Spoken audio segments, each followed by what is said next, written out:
Muy buenas noches, otra edición de Odisea Argentina. Volvió Nico de su travesía neoyorquina. Acá estoy. ¿Bien? Muy bien. ¿Qué novedades traemos? A ver. Yo te diría, hay un conjunto de preguntas que tienen los inversores que están mirando hoy la Argentina, que si vamos de lo más general a lo particular, la primera pregunta es, ¿va a haber un cambio de ciclo político en 2016 que convalide la idea de que los activos argentinos están muy baratos? Es decir, ¿vale la pena invertir hoy en la Argentina pensando que en 2016 la Argentina, los valores de las empresas argentinas, de los bonos argentinos, se van a parecer más a los de Colombia, a los de Brasil, a los de Chile? La segunda pregunta es, ¿tengo que comprarlos hoy o tengo que esperar, dado que probablemente todavía estemos camino a una profundización de la crisis? O sea, estos activos pueden estar todavía más Todavía baratos. más baratos. Entonces, ¿espero o entro?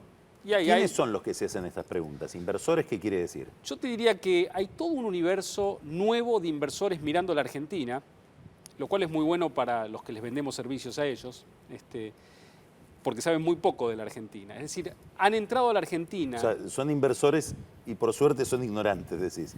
Son inversores nuevos que tienen mucho para aprender porque forman parte de un mundo ajeno a lo que se llama el típico inversor de mercados emergentes, que conoce la lógica macroeconómica, invierte. ¿Y quiénes son?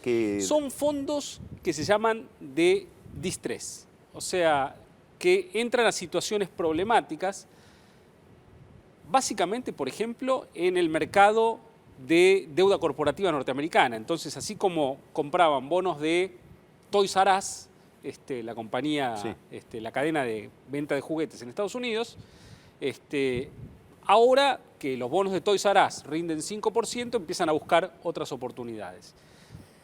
Pero además, después de la crisis financiera en Estados Unidos, muchos inversores muy importantes del mundo pensaron que iban a venir en cadena otras crisis muy grandes en Europa, en otros países donde iba a haber reestructuraciones que iban a dar grandes oportunidades de inversión, de comprar a precios bajos. Se armaron los fondos y eso finalmente no ocurrió, salvo en casos muy pequeños como en Grecia. Finalmente Europa encarriló su crisis y no hubo grandes reestructuraciones soberanas. Entonces hay un montón de activos acumulados en fondos que no tuvieron oportunidad de entrar en ninguna de estas situaciones. Buitres frustrados. Buitres frustrados, y están todos mirando a la Argentina. Son muchísimos. Entonces, eso explica en gran medida cómo los precios de los activos argentinos se han mantenido en el post-default, aún con los inversores típicos de mercados emergentes espantados porque la situación macroeconómica no para de empeorar, pero de repente esta gente nueva que sostiene los bonos, que está acostumbrada a lidiar con situaciones problemáticas de largo plazo. No le tiembla el pulso. Entonces te hacen dos preguntas. Te dicen, bueno, ¿Argentina va a estar mejor en 2016? ¿Y vos qué le contestás? Muy probablemente sí, para el precio de los activos. ¿Argentina va a estar peor en los próximos 5 meses? Muy probablemente sí. ¿Y a mí qué me importa? Si total, no cotizo en bolsa, no tengo que darle cuentas a nadie. Entonces, si vamos a estar mejor en 2016, no tengo otra cosa donde invertir, compro. Y eso pone muy nerviosos a los otros inversores, a los que seguían por los fundamentos y dicen, ¿cómo esta cosa no cae si la economía argentina se está contrayendo al ritmo más grande desde, desde el 2001, en este tercer trimestre que acaba de terminar, por ejemplo? ¿Qué quiere decir que vamos a estar peor en los próximos 5 meses? Bueno, que probablemente la economía va a seguir en una recesión que va a ser un poquito más pronunciada que la que tenemos ahora, que se va a seguir abriendo la brecha entre el tipo de cambio oficial y el paralelo, que eventualmente... ¿Vos crees que el gobierno va a seguir con nuevas regulaciones sobre los mercados que te permiten salir hacia el dólar? Todo con liquidación, acciones, etcétera. Yo creo que ese va a ser el enfoque en los próximos meses y donde el partido se juega a partir de enero del año próximo, cuando el gobierno tiene dos opciones muy claras, que son o reabrir la canilla de dólares para tener un año malo, pero no de una megacrisis, o si no reabre la canilla de los dólares con un arreglo con los holdouts, tiene que enfrentar una recesión muy grande que le permita contra ¿Qué las opinas del importaciones y arreglo devaluar. con los holdouts? Porque Kicillof a todo el mundo le dice que va a haber arreglo, pero también le dice que no va a haber devaluación, Bueno. le dice que no hay recesión, que la Argentina no tiene ningún problema. O sea, Nadie anuncia una devaluación, ¿no? Sí. Además, Kicillof genuinamente creo que no la va a ver como De la Rúa y Cavallo lo querían en 2001. sí, creo que él no digamos. está Exacto. trabajando sobre las expectativas, No, que sin está diciendo duda. lo que cree que va a ocurrir. Exacto, como creen todos los ministros en estas situaciones. Con los holdouts, yo creo que el gobierno no sabe qué es lo que va a hacer, porque lo que no va a hacer el gobierno es hacer una oferta que sea suficiente para arreglar el problema. No. Ya sabemos cuánto quieren los holdouts, es 80% del juicio. Ya sabemos qué es lo que dice Kicillof, que le va a reabrir el canje a todos por igual en enero. Y para arreglar hay que estar en algún lugar del medio para el lado de los holdouts. El gobierno va a querer seguir con este juego de separar a los buitres de los holdouts. Viste que ellos hacen la distinción, donde Singer es el buitre Sí. y los otros... ¿Por qué tengo que negociar con el más malo? Dijo. Claro, cuando en realidad Que me quiere hacer sentir el valor de la sentencia. Singer es mitad buitre y mitad holdout, porque tiene Sí. un tercio de su tenencia en el juicio, 2/3 afuera, entonces tiene un poco de alas y un poco de no. Sí. Es muy difícil que haya un arreglo, digamos, si uno piensa que va a poder trabajar sobre una división de los holdouts cuando están todos en la misma y nadie va a querer tener algo peor que lo que tenga Paul Singer. Ahora, sabemos de la posición dura de la Presidente, sabemos que Kicillof está más o menos alineado con esa postura. Ahora, en términos de información, pasaron cosas durante este fin de semana en la Asamblea del Fondo en Washington. Ahí hubo una reunión muy privada, organizada por el banco JP Morgan, entre Vanoli y un conjunto de inversores, donde Vanoli le pasó lo que le pasa a los funcionarios nuevos de este gobierno. Quiere poner su impronta, agradar, así como Capitanich durante 2 semanas fue jefe de gabinete. Y quería agradarle al mercado. Quería sí. agradarle, bueno, Vanoli, como Fábrega al principio. Se hacía el Vanoli. Fábrega. Claro. Sí. Entonces, en esa Soy reunión... Fábrega, decía en realidad. Sí, para que no le envenenen el café, pobre. En esa reunión, Vanoli dijo 2 cosas. Una es, bueno, eventualmente en enero vamos a ofrecer algo mejor que el canje. ¿Cómo? Dijo eso. Presidenta, por favor. Vanoli Ponga los dedos. dijo en una reunión organizada por JP Morgan en Washington, en enero vamos a hacer una oferta superior a la del canje. Eventualmente. ¿Sí? ¿Superior?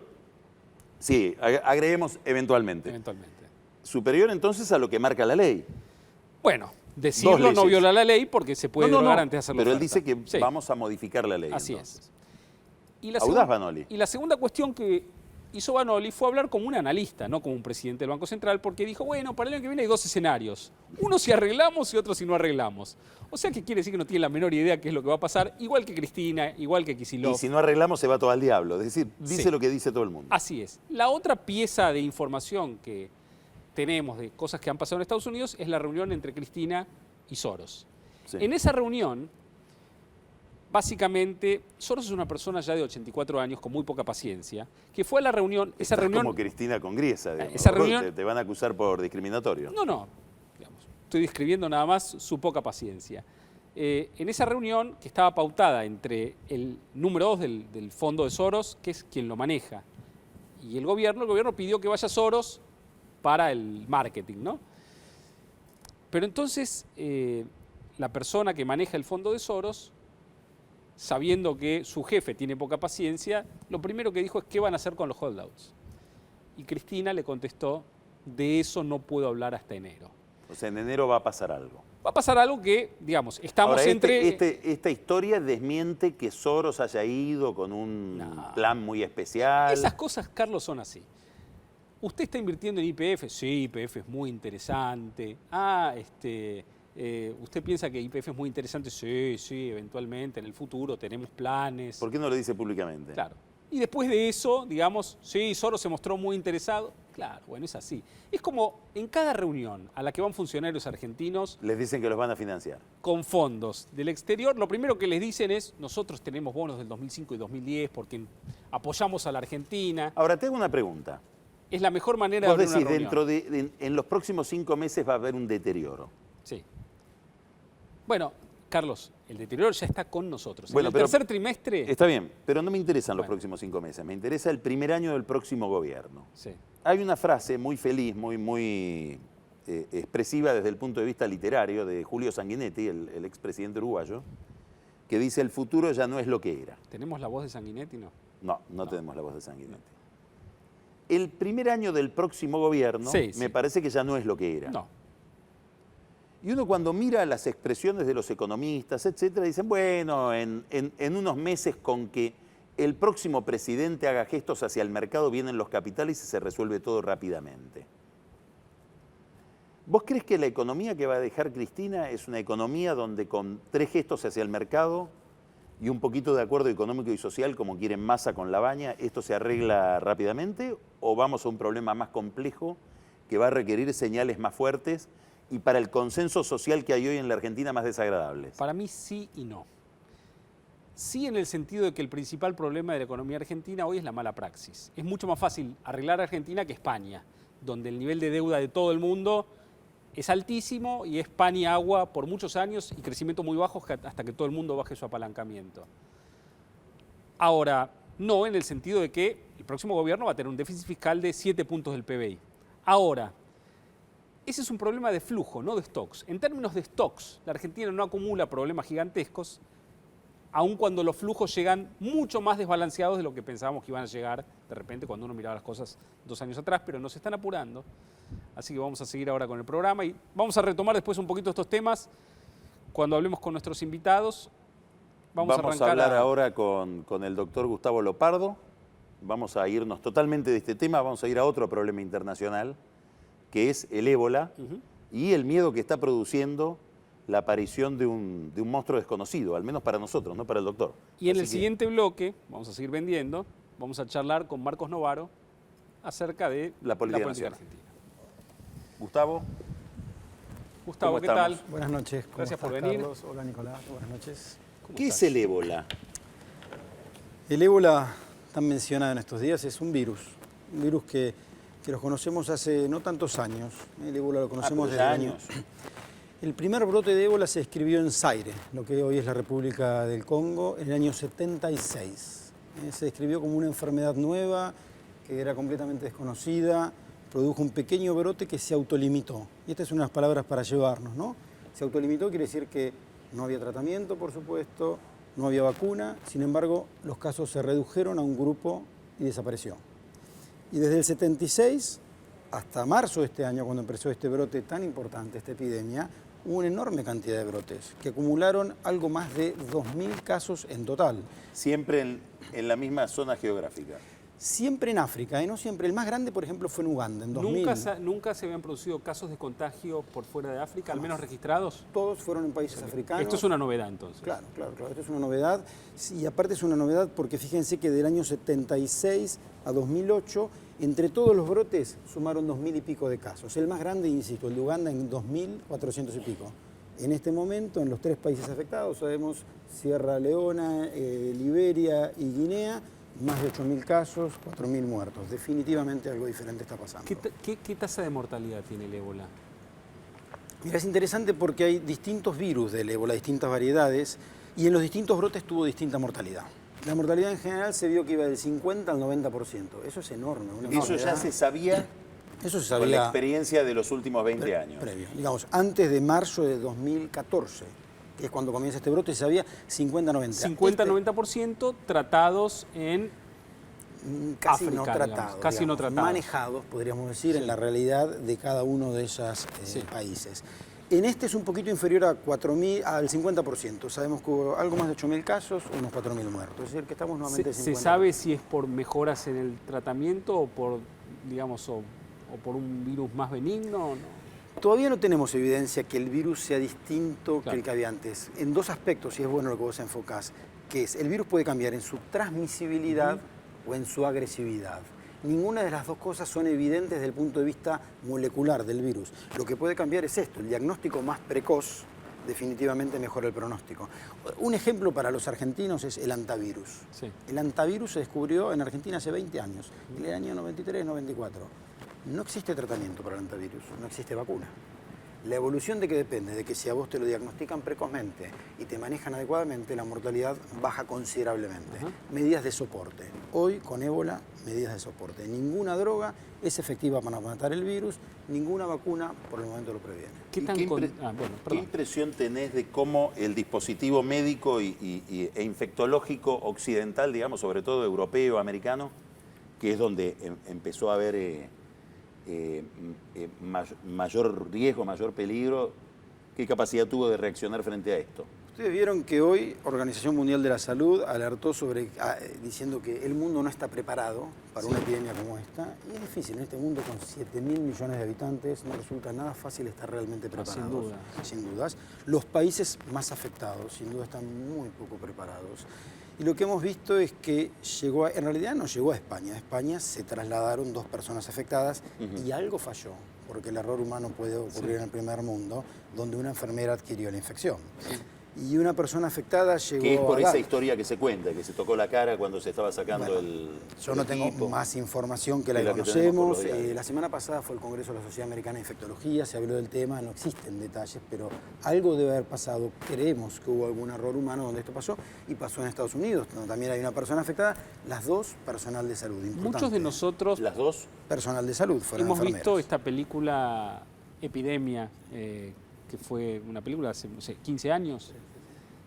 ¿Cuán parecida puede ser la transmisión del ébola o en la película Epidemia era algo mucho más? Mira, me parece que los virus no se dividen en muy transmisible, mediano o poco. Claro. Pero esto no es un virus muy transmisible. Esto es clave que lo entienda la gente. Porque uno de los objetivos es comunicar. Comunicar para estar informados, pero no entrar en pánico. Si tuviera que decir es un virus muy mediano o poco, diría que es casi poco transmisible. Muy transmisible es el sarampión. Claro. Donde si un chico con sarampión se sienta en esa punta de la mesa y alguno de nosotros 3 no tuvo sarampión, es probable que en 14 días tengamos sarampión. A través del aire. A través del aire ni siquiera nos toca. Sí. Para contagiarnos, la palabra que usamos nosotros es transmitir el ébola, hay que entrar en contacto con secreciones de una persona enferma. Sí. Y tendría que entrar en contacto con nuestras mucosas, los ojos, la nariz o la boca, o los genitales, o con piel lastimado. Definitivamente no es un virus muy transmisible, es otra cosa. Si yo viajo en el avión con un señor que está en el asiento de adelante mío que tiene ébola, es absolutamente improbable que yo adquiera ébola. Esto no es la pandemia de influenza. ¿Y además se transmite una vez que uno ya tiene algunos síntomas febriles? Esto es un punto a favor también, porque la mayoría de las enfermedades infecciosas, sobre todo virales, se transmiten mucho durante la incubación, ¿no? Desde el momento que entra el virus hasta que aparecen los síntomas. Esta no. Mientras que el virus está incubando y la incubación es de 2 a 21 días. Parece un dato menor, pero es muy importante. Por eso, si vos decís, llegué de Sierra Leona hace 25 días, te digo, bueno, a vos no te tocó, porque fueron más del tiempo de incubación, más de 21. Entonces, durante la incubación no se transmite. A partir del momento que alguien está enfermo, lo transmite, cuanto más enfermo más, porque empieza a tener complicaciones, como son vómitos con sangre, diarrea con sangre, donde ahí sí, una gran cantidad de virus. Pero que no se transmite por el aire.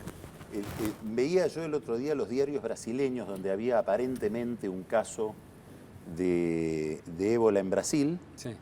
que lo tomaban como, bueno, una noticia en la pantalla.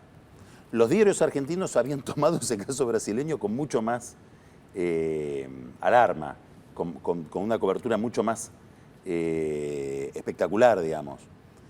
Parece que el ébola no se transmite en la playa, entonces. Claro. Sabemos, bueno, finalmente no fue. Se descartó Y no fue. porque tiene 2 muestras Ahora, que descarta. La duda es si había entrado a la Argentina. Parece que tampoco ingresó a la Argentina. Pero es cierto que no fue ébola. ¿Cómo está preparada ¿cómo la es? Argentina? Claro, esa era la pregunta. Bueno, el mundo está trabajando en prepararse. La Argentina, a principios de agosto, la Organización Mundial de la Salud, la Organización Panamericana de Salud hizo su primer comunicado de medidas a adoptar en Occidente. Y en esa misma semana, el Ministerio de Salud de la Nación comenzó a dar directivas particularmente a la infraestructura hospitalaria, al Malbrán, al ANLIS, que es quien va a recibir las Y muestras. sobre todo a borrar las bases de datos en caso de que se produzca algún caso, me imagino. Bueno, esperemos que no tengamos casos. Borrar las bases de datos, pues eso es lo más importante. Pero lo cierto es que estamos trabajando para tener una estructura que sea capaz de detectar lo que llamamos casos sospechosos. Porque si nosotros somos solo capaces de detectar a un sujeto que ya tiene diagnóstico de ébola, llegamos tarde. Sí. Deberíamos saber cuándo alguien es sospechoso. ¿Y sospechoso qué es? ¿Qué es ser sospechoso?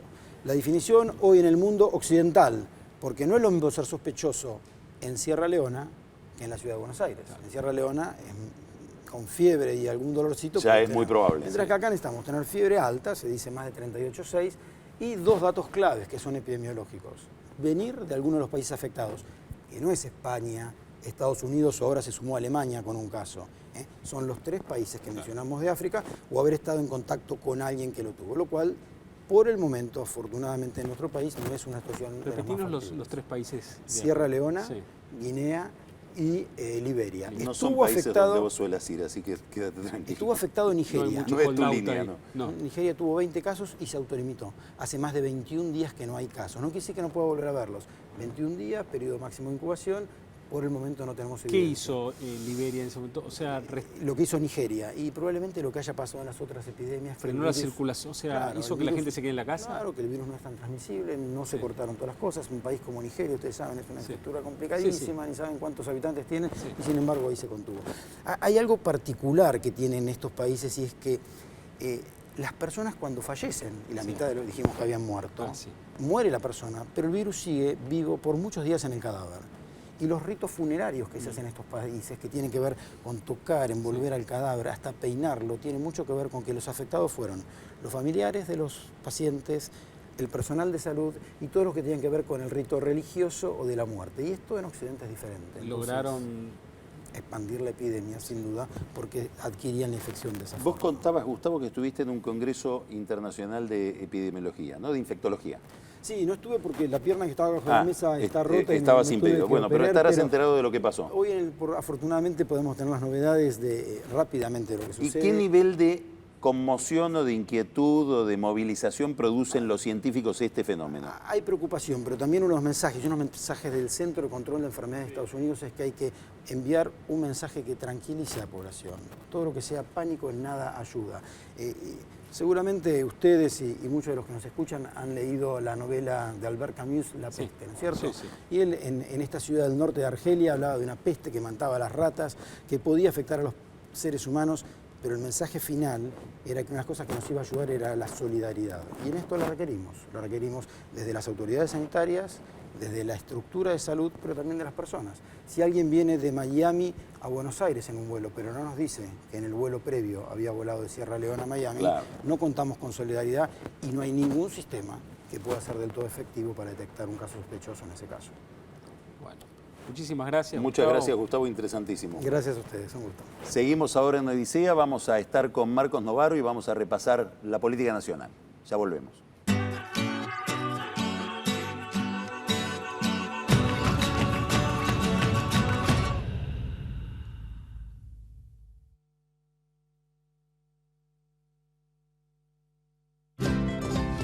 La red En Todo Estás Vos fue creada para transformar eso que te quita el sueño en cosas que te hagan soñar.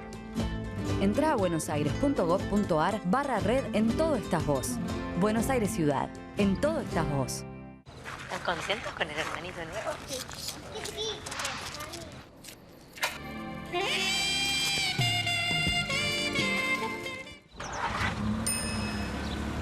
Gran Siena. Hay lugar para todos.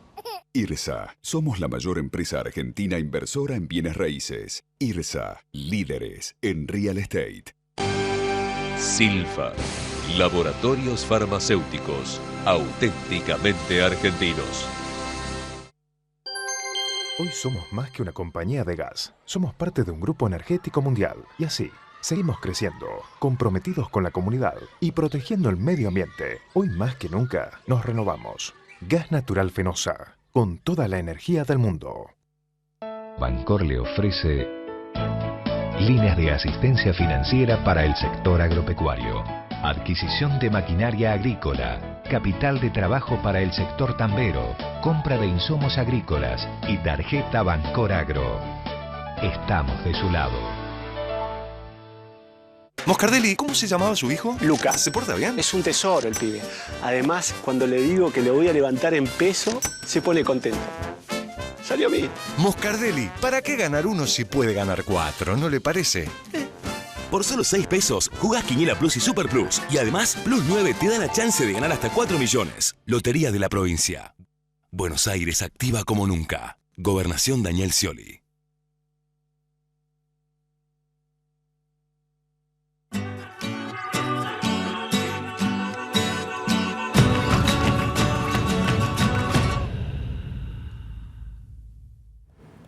Bueno, y estamos con Marcos Novaro. Como ustedes saben, es un académico abocado al estudio de la realidad pública argentina, muy enfocado en los temas políticos.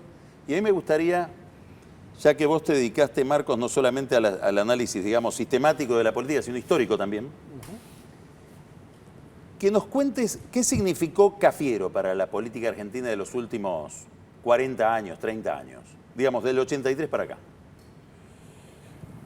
Bueno, significó varias cosas, digamos, tal vez la principal fue la democratización del peronismo, ¿no? La adaptación del peronismo a la transición democrática que encabezó Alfonsín y frente a la cual, en principio, el peronismo se resistió, digamos, planteó una oposición mucho más doctrinaria y dura, ¿no? Con la idea de esta no es la democracia real es la nuestra, la de la Constitución del 49, la de con el pueblo come y feliz, con el peronismo, y el Alfonsín fue un error, digamos, ¿no? Y frente a esa tesitura, Cafiero encarnó una postura, digamos, de tratar de entender lo que había pasado en la elección del 83, por qué el peronismo había perdido y qué cosas tenía que cambiar para evitar que ahora, seguir perdiendo, ¿por qué esa revisión y todo ese movimiento de renovación quedó tan identificado con Cafiero cuando había muchos otros protagonistas de esa misma corriente, inclusive Menem? Sí, no, y es una buena pregunta, digamos, ¿no? Porque en realidad hay toda una discusión sobre si Menem continuó o liquidó la renovación, digamos, ¿no? O sea, hay quienes dicen, bueno, Menem vino a revertir este proceso de renovación y apeló al peronismo tradicional, a la idea de, digamos, más movimentista y menos pluralista. Pero gobernó con los renovadores, ¿no? Digamos, Menem gobernó con Ditela, gobernó con Grosso, gobernó con Manzano, gobernó con Corach, gobernó con mucha gente. Los celestes. Que venían... Sí, bueno, los celestes es otra cosa, ¿no? Porque algunos venían del menemismo, como Bauzá. Sí. Pero digo, Menem gobernó en su tradicional narcisismo, en la idea de que no lo podían dañar por ser distintos, gobernó con el cafierismo. Sí, no, yo sería partidario más bien de esa otra tesitura, la idea de que Menem continuó la renovación con matices, digamos, ¿no? Con diferencias. Una de ellas era, digamos, que para Menem, sin duda, el papel del líder y del carisma del líder era mucho más fuerte, mucho más importante que para Cafiero, simplemente en gran medida porque Cafiero carecía de esas dotes, digamos, ¿no? Pero me parece que sí, hay una continuidad en ese sentido de la renovación en el menemismo, que también tuvo que ver con el hecho de que el menemismo organizó al peronismo más como un partido de lo que había sido en otras épocas, digamos, ¿no? Cosa que después se perdió, digamos. ¿Cuándo? Y si recordamos, digamos, lo que fue la transición del menemismo al dualdismo y al kirchnerismo, un poco obligado por el hecho de que Menem seguía controlando el partido, Duhalde y Kirchner terminaron optando más por el movimiento que por el partido, digamos, terminaron contribuyendo a disolver el partido y no lo reactivaron nunca más, digamos, ¿no? Lo cierto es que después de esa famosa reforma que introdujeron para no tener que tener un candidato, que el partido no pudiera tener un candidato en 2003. Congreso de Lanús. El famoso Congreso de Lanús y todas las normas ad hoc que inventaron para evitar que Menem dominara. Con una idea muy cargada de significado. Decidieron la proscripción del peronismo. Digamos, el peronismo no podía ir como fuerza política a competir, había que buscarse otro partido. Nadie pudo usar la 2. Exacto. En un partido que había reprochado a los otros la proscripción, ¿no? A lo largo de su historia. Exactamente. Y desde entonces el partido nunca volvió a activarse. Y yo creo que Cafiero, ahí digamos, en los últimos años de su vida activa, ¿no? Vivió muy traumáticamente eso porque él defendió la tesis, digamos, de la necesidad de reactivar el partido, ¿no? de que el kirchnerismo se acomodara al formato del partido, negociara sus decisiones en el partido, y nunca convenció, obviamente, a los Kirchner Marcos, de eso, ¿no? Tomemos a Cafiero como la expresión de esto que decías al comienzo, ¿no? Como una especie de ajuste de cuentas o de reconciliación entre peronismo y formalidad democrática. ¿En alguna medida vos crees que Chacho Álvarez es un mejor heredero de Cafiero que Menem o que Kirchner o que otras variantes de lo que fue el peronismo peronista, digamos? Chacho Álvarez, digo, desde el Frente Grande o desde el Frepaso. No diría eso, digamos, porque creo que Chacho Álvarez, digamos, renunció a ser peronista, digamos, ¿no? Y su ¿Pero esa formación... renuncia no llevaba al extremo la idea de Cafiero? Yo creo que no, porque básicamente la tesis que defendían en ese momento los frepacistas era la idea, en alguna medida más movimentista, de los partidos tradicionales ya no tienen nada que ofrecer.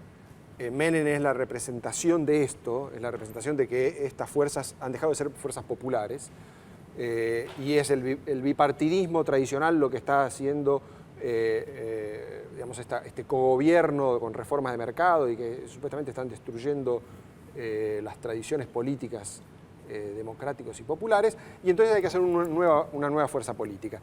Y en esa postura lo acompañaron algunos sectores de la renovación, pero casi también... macrismo lo que estás describiendo. Sí, es la tesitura que ocasionalmente sectores minoritarios de las fuerzas tradicionales adoptan cuando ven que no solamente han perdido una interna, sino que van a perder siempre, digamos, ¿no? Y entonces se quedan afuera del juego y el juego institucional hay que alternativizarlo con otro juego, que es el juego antipartidario, de apelemos a la sociedad y al movimiento social para disolver las estructuras partidarias. Yo lo quiero traer a Marcos ahora un poco más cerca, para pensar un poco en el futuro, ¿no? Pensar en el peronismo, en el futuro, entendiendo que el kirchnerismo hasta ahora uno lo entendía más como una familia que como un movimiento, digamos, político. Es decir, uno podía pensar en Cristina no queriendo tener herederos, pensando más en el 2019 que en el 2015, interesada en que probablemente sea una oposición de centro-derecha la que tome el poder para ser ella la fuerza de oposición. Y la pregunta es si, siendo que cierto acoso judicial sobre Cristina, que es más fuerte ahora de repente que hace un tiempo, podría llevar a rever eso y que Cristina busque cierta continuidad a través de Scioli. Mira, yo creo que, digamos, es como la discusión sobre qué va a pasar con el acuerdo con los holocausos. ¿Va a haber acuerdo o no? ¿Qué sé yo, digamos? ¿No? O sea, mi respuesta es la misma, es qué sé yo. O sea, ¿puede haber un acuerdo con Scioli? Tal vez sí, digamos, ¿no? Me parece que las cartas están para que haya incentivos hacia el acuerdo, porque la idea esta de repleguémonos y que gane la centroderecha y después volvemos, me parece que es pura fantasía. El kirchnerismo sabe que perder el control del Estado es perder buena parte de los recursos que permiten sostener a ese sector político, sabe que en el peronismo no hay, segunda oportunidad para el que perdió se va a su casa, digamos, y me parece que la experiencia de la convivencia con Scioli ha mostrado que está dispuesto a acompañar prácticamente cualquier iniciativa, ¿no? O sea, yo creo que en los últimos tiempos de radicalización del gobierno, el acompañamiento de Scioli ha sido más fiel que nunca, ¿no? Ley de abastecimiento, silencio completo respecto a la ofensiva sobre Clarín, digamos, ¿no? Una cantidad de iniciativas que se avalan. Cristina, ¿no? te llama, ¿no? Marcos, vos sos un analista muy, muy reconocido, yo te quiero pedir un consejo. Bueno, quiero gobernar con Scioli, ser Putin, manejar los hilos y Scioli que esté en el poder. ¿Dónde me planto? Soy candidata a diputada, candidata a gobernadora de la provincia de Buenos Aires. ¿Cómo armo el experimento? No, bueno, a ver, yo creo que el problema es bastante complejo porque no requiere solamente de Cristina ocupando un cargo público, sino que requiere de una serie de condiciones de acompañamiento de lo que es la fuerza social y política organizada del kirchnerismo, que es una buena cantidad de gente activa en la política, que es un recurso, digamos, y además es la popularidad de Cristina remanente, que sigue siendo una figura que tiene 30-35% de apoyo de la sociedad, bien ganado, digamos, como una líder carismática que le ha dado empleo y beneficios sociales a buena cantidad de gente, etcétera. Ahora, ¿cómo eso se convierte en un poder más permanente, que pueda sobrevivir al gobierno de otros? ¿Es compartiendo ese gobierno o es manteniéndose suficientemente cerca del poder para que ese gobierno no lo excluya, pero suficientemente lejos como para poder criticarlo, ¿no? Eso depende de cuán bien le pueda ir a Scioli, digamos, ¿no? ¿Le conviene al kirchnerismo tener el vicepresidente de Scioli? Bueno, le conviene si a Scioli no le va a ir muy mal. Ahora, si a Scioli la expectativa es que no le vaya bien, tal vez que el vicepresidente lo ponga cualquiera, ¿no? Eso es difícil decirlo, ¿no? Tenés muy buena fe, Marcos. No, si le va a ir mal, ponemos el vicepresidente para voltearlo. Bueno, tal vez... Lo que no vamos a pensar es que por tener el vicepresidente nos vamos a contaminar. No, es posible que no, digamos, también puede ser eso, digamos, ¿no? Pero yo creo que el juego está abierto para distintas fórmulas, ¿no? Lo que estoy tratando de no, es una demostrar, broma. no, Sí, pero me parece que es pertinente por el hecho de que las fórmulas posibles para cogobernar o convivir con un gobierno que uno no controla completamente están abiertas, ¿no? Hoy Scioli se hace la fantasía, digamos, ¿qué cree Scioli? Scioli cree que Cristina está condenada a él, que ella quiere ser gobernadora. Esto cree Scioli, no Cristina, ¿eh?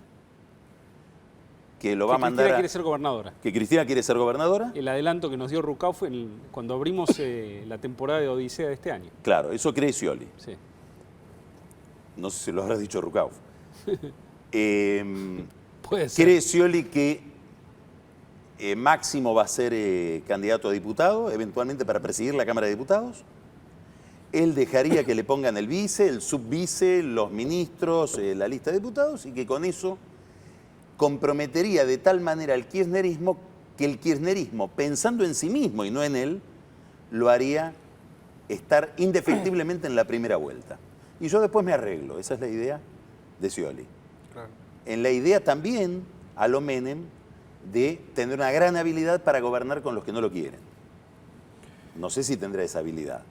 Pero esto, digamos, es lo que durante este fin de semana hacía que Scioli pase tal vez el mejor fin de semana que pasó en muchos meses. Sí, hay que ver, digamos, primero, si la sociedad acompaña un proyecto de ese tipo que tiene mucho de continuidad pero poco de cambio, digamos, ¿no? O sea, para Scioli va a ser muy difícil decir, con esta fórmula de cogobierno, yo puedo introducir cambios. Estamos cambiando a Ignacio Copani por Pimpinela, no es menor. Claro, algo así. Me parece que, perdón, ¿no?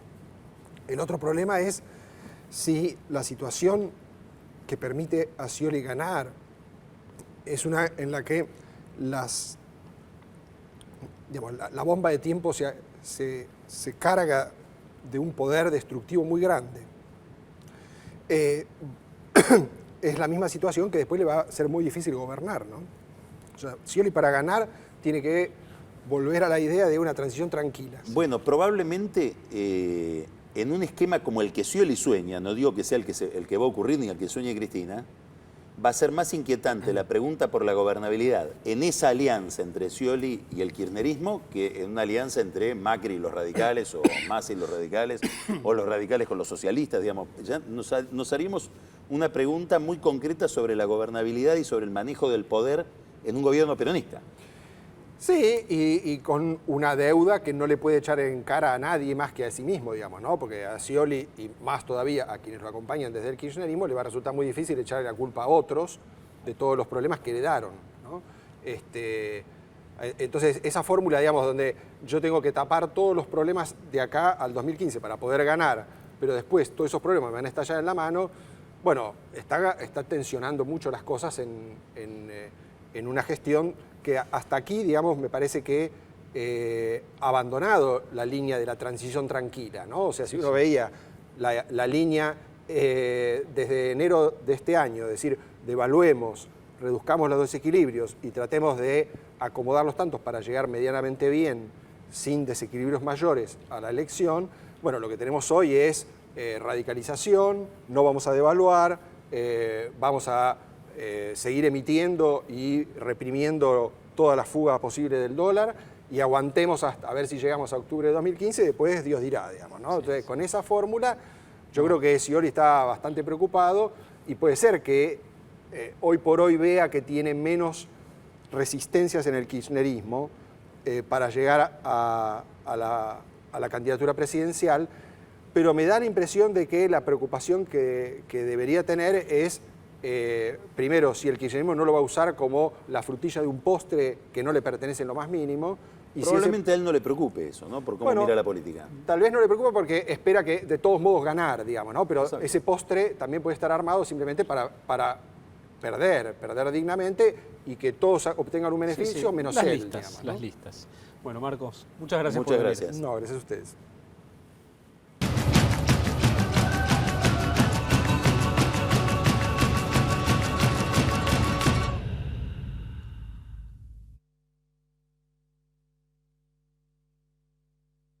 El trabajo diario de miles de argentinos, sumado a la inversión constante en tecnologías de punta, hacen de la producción y exportación de cereales y productos oleaginosos la mayor fuente genuina de divisas, contribuyendo significativamente al crecimiento de nuestro país. Crecer es brindar oportunidades. Crecer es motivar el desarrollo de la gente. Crecer es promover la cultura y el deporte. Queremos seguir creciendo junto a vos. Banco Ciudad. Te quiere ver crecer. 0822 20400. bancociudad.com.ar. Shell, 100 años en el país, contribuyendo a construir su futuro. Hace valer tu derecho a la excelencia. Universidad Metropolitana para la Educación y el Trabajo. Ya está abierta la inscripción. Informate llamando al 0800 222 UMED en www.umed.edu.ar o acercándote a Sarmiento 2037. UMED, tu derecho a la excelencia. Las pymes de San Martín producen todo y lo vas a poder ver en EPSAM 2014. 10.000 metros cuadrados, 20 domos, más de 300 expositores y una zona digital de entretenimientos. Descubrila en www.epsam.gov.ar. Del 6 al 9 de noviembre en el Parque Irigoyen, 25 de mayo y General Paz. Entrada libre y gratuita. Vení y asombrate, que este año hay mucho por descubrir en EPSAM. Municipalidad de San Martín.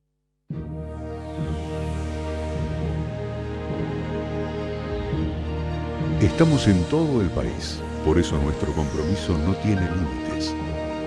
Grupo OSDE.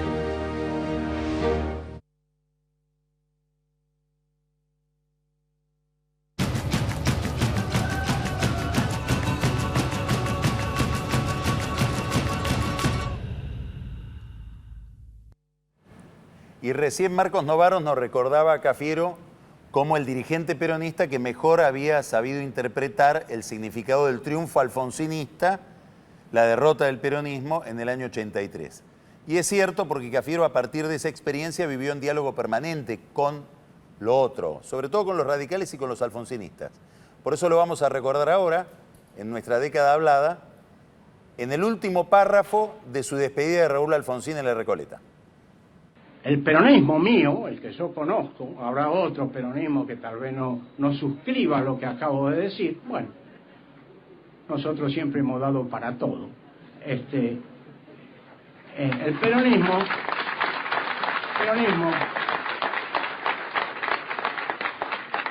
recuerda y valora todo lo que Alfonsín fue en la vida de los argentinos.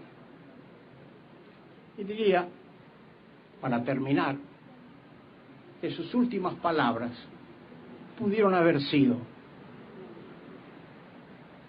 ha terminado mi combate, ha terminado mi lucha,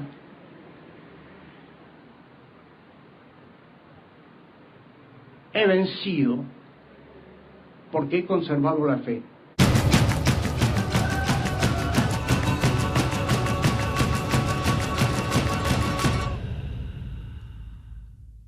¿Cómo es que dijo? Los peronistas hemos dado para todo. Hemos dado para todos. Vamos a los tweets. Vamos a los tweets. Bueno, arrancamos con un tuit de nuestro amigo el Beto Valdés. No puedo hacer la voz del Beto porque es insuperable, pero dice Beto que a la UCR le van a hacer la gran reposo, le amagarán con Zanini para suceder a Zaffaroni y después le tirarán a Rañán y caerán de vuelta. Claro, habla de cómo acompañaron la designación de Gil Carbó. Coculo. Gran tuitero. Creo que inaugura esta noche con nosotros. Alguna vez creo que ya estuvo. ¿Estuvo ya? Yo creo que sí. La muda obviamente es la que acompaña a la presidenta en los discursos, ¿no? La muda cuando traduce procesos penales... Pensé que era la ministra de Seguridad. No, esa es muda también. La muda cuando traduce procesos penales señala a vudú. Sí, claro. Así. Bueno, y siguiendo con Cocu, una locura los precios de las casas en la costa para la temporada. La guita que va a sacar vudú se alquila el médano. Muy bueno. Beachfront. Beachfront. Malcolm Gómez, una genialidad de Malcolm Gómez. La lucha de Máximo contra el trabajo adulto, nuevamente ignorada por la Academia Sueca. Y bueno, no le tocó esta vez el premio. Contra el trabajo adulto. Contra el trabajo adulto, sí. Bueno, y Franco. Nuestro santo patrono. Nuestro santo patrono, que se refiere a un personaje, creo que se llamaba Fernando Lin, ya mencionado por la saga que venimos llevando de Franco. Lo pasó. En algo se lo lo fumó, pasó. Sí. El presidente Xi Jinping continúa su lucha contra la corrupción, examinando ahora las empresas que realizaron contratos en LATAM y África, especialmente sobre todo en LATAM y Argentina. Fernando Lin. Ahí no lo nombra. No. Se habla mucho en China de Fernando Lin, dijo la vez pasada. Bueno, vamos con Carola. A encontrarnos con Carola. ¿Cómo andan? ¿Dónde estuviste, Carola? Hoy estamos todos. Estamos todos. Estamos todos. ¿De dónde venís? Estuve ahí. En el exterior. En el exterior. Bueno. Brindamos. Salud. Sí, traje souvenirs del exterior. Nunca llego a Carlos, está ahí lejos. Salud. ¿Qué nos traes? Tengo souvenirs del exterior. Me traje algunos de Washington. Tengo uno que, si lo puede mostrar el director, es la tapa de una revista inglesa que se llama The Banker. Ahí la tienen. Que reparten gratis en la Asamblea del Fondo. De hecho, es una revista que es del Financial Times, una revista inglesa, y la tenemos ahí a Cristina on the ropes, así contra las cuerdas. Lo tenemos a Griesa y lo tenemos a Paul Singer. Yo pensaba que era William Booth. Bueno, podemos reversionarlo para Titanes. Y la pregunta es, ¿puede recuperarse la Argentina?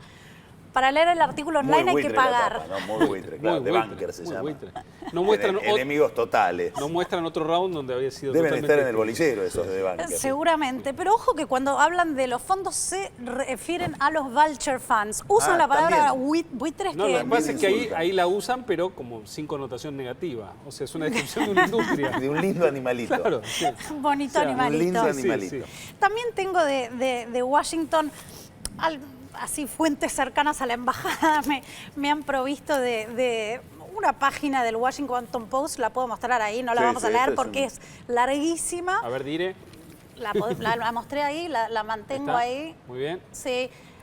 A pie de página firma la Presidencia de la Nación Argentina, con la dirección ahí el Ministerio de Asuntos Exteriores y Culto, en Esmeralda 1212. Bueno, parece que estos chistecitos nos salen como $500.000 sí. en el Washington Post. Cobran al Washington Post en el Wall Street Journal. Todo para pasarle avisos a las ballenas, ¿no? Que dicen The Loss of England and Wales. And Wales, sí, pero ese Wales es con H. Con H, sí, pero sí. no importa, podría ser también. Bueno, no lo vamos a leer, pero bueno, estas cositas de la embajada. Nos cuentan también que de la embajada, no sé cómo estamos de tiempo, pero tengo para algunos más. Nos cuentan que en la embajada, nuestra embajadora Cecilia de Naón, que es amiga personal de Axel, no es una diplomática de carrera, eso lo sabemos, está bastante preocupada porque se ve el fin de su estadía en Washington y parece que le encanta. Después de este gobierno. Está como agarradita así, pero no lo va a hacer ella a través de sus funciones, sino a través de su marido. Un mexicano. Que es mexicano, que ya, después de haber tenido se habló acá en los medios argentinos de algunos puestos que tuvo él en Aerolíneas Argentinas y otras cosillas. Ahora tiene un puesto en la Embajada de México, así que hay chances de que... se queda ella ahí en la Embajada de México, no sé. Sí, bueno, pero por lo menos se queda, le gustará Georgetown, ¿viste? Washington es muy lindo. Bueno, no se hace notar ella demasiado en Washington. En la diplomacia no la quieren, además, como nunca quieren a nadie que viene de afuera. Parece que se refieren, que en el círculo diplomático no son muy apreciados, que se los llama como bad news, como llegan los argentinos malas noticias. ¿Sabés cómo la llaman en Cancillería ella? No. Por su larga trayectoria en política exterior. No lo llaman. Chicken or pasta. Cortito. ¿Chicken or pasta? Sí. Es lo que te ofrecen en los aviones. En los aviones, cortito. Sí. Así que volvemos ahora a algo Como que bastante... toda la experiencia que ha tenido en el exterior. Más local. La última que tengo es local antes de que pasemos al bolillero. Y es que Jorge Brito, ¡Epa! lo conocemos, ¿no? Banco ¡Epa! Macro, parece que está diversificando. ¿Viste esto de poner los huevos en muchas canastas? Nico nos podría hablar horas de eso. Y abrió una carnicería. Él tiene una cabaña donde cría Y hay mucha ganado. presión sobre los bancos. Sí, entonces yo creo que tal vez esté decidiendo, migrando. Ahora la pregunta es, ¿va a haber precios cuidados en esa carnicería? Que es Yo lo que estoy paquetísima? seguro es que lo que va a pasar es que si le queda un control de bromatología y encuentran algo que está podrido, son los cortes que tiene ahí guardados Moneta. Ahora, cómo, Hay que ver si va a haber... ¿qué sabemos de la carnicería? Que es así una cosa, de una paquetería que parece... ¿Dónde así, la tiene? En San Isidro. ¿Dónde más? Él San tiene Isidro. una cabaña. Claro, tiene una cabaña. Quería, no sé si le habrá puesto el nombre de la... Creo que sí, que era algo así como Juramento. Bueno, él tiene campos en Salta. Y feedlot. Y feedlot. ¿Precios cuidados tiene, vos decís? Veremos, ¿no? Habrá que ir. No, se hacen cargar a costa. Ya sabrán en el próximo asadito. Ahora, lo hizo justo cuando Moreno no estaba. Ahora hay que avisarle que tal vez a fin de año vuelva, así que se tiene que Él agarrar. se odia con Moreno. Brito. Por eso, digo, le vino bárbaro. Habrá Así esperado que, ese momento. Sí. Si quieren, antes de ir al bolillero, les agrego un poquitito más de algunas apostillas de Washington. Bien. ¿De qué se habla? ¿De qué se estuvo hablando mucho en la Asamblea del Fondo en estos días? Al margen de la Argentina, que a nosotros nos interesa porque somos argentinos y nos pasamos el día hablando de estas cosas, que al resto del mundo le interesan no tanto. Yo diría que hubo dos temas aparte. Uno es, y el más importante, y que se refleja en los vaivenes enormes que tuvieron los mercados en estos días, que es Europa de vuelta. Europa no logra salir de la recesión. Europa necesita salir de la recesión porque si no la deuda se hace insostenible. Alemania ahora empieza a pincharse y a crecer cada vez menos. El euro se está derrumbando. Bueno, tiene razón entonces Cristina y Kicillof de que el mundo se cae. Europa, así como está creciendo bastante más que Argentina. Y si mirás a quién le dieron el premio Nobel, también tiene razón Kicillof. Todo tiene que ver con todo. Todo tiene que ver con todo. Pero se aprecia con cierta... hay cierta autocrítica sobre la complacencia con la cual el mercado miró la capacidad de Europa de recuperarse. Se piden acciones mucho más fuertes y si bien hoy hay un presidente del Banco Central europeo, que es Mario Draghi, en condiciones técnicas de producir medidas más o menos fuertes, tiene que volver a reconstruir algún consenso con los alemanes para poder enviarlas y hoy el mundo empieza a preocuparse nuevamente por Europa. La otra cuestión es Venezuela. Venezuela está pasando por una crisis dramática.